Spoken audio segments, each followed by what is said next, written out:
Sachal news network की videos में खुश आमदेद। नाजरीन, वीडियो से मुतालिक अपनी कीमती राय का इजहार कमेंट बॉक्स में ज़रूर करें और चैनल को सब्सक्राइब करें।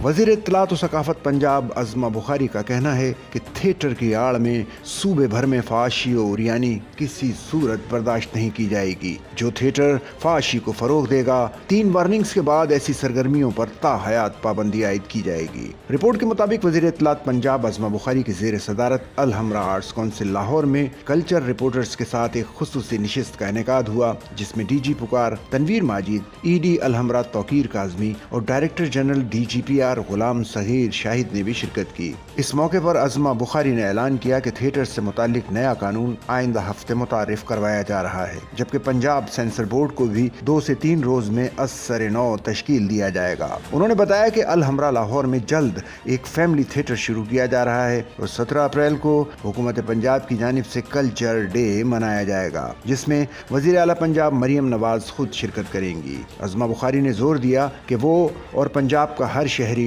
थिएटर को एक फैमिली एंटरटेनमेंट के तौर पर देखना चाहते हैं। ऐसे ड्रामे बनने चाहिए जहां लोग बिला खौफ व खतर अपनी फैमिलियों के साथ जा सकें। उनका कहना था कि जो थिएटर फ़ाहशी को फ़रोग़ देगा, इससे पहले 3 वार्निंग दी जाएंगी, इसके बाद ऐसी सरगर्मियों पर ताहयात पाबंदी आयद की जाएगी। उन्होंने वाज़ेह किया कि उनके महकमे में भी अगर कोई अफसर फ़ाहशी फैलाने वालों का साथ देगा तो इसे हरगिज़ बर्दाश्त नहीं किया जाएगा। अज़मा बुखारी ने कहा कि वो चाहती हैं कि थिएटर का नया कानून तमाम स्टेक होल्डर्स की मशावरत से तैयार किया जाए, क्योंकि पाकिस्तानी स्टेज ड्रामे दुनिया में अपनी अलग पहचान रखते हैं।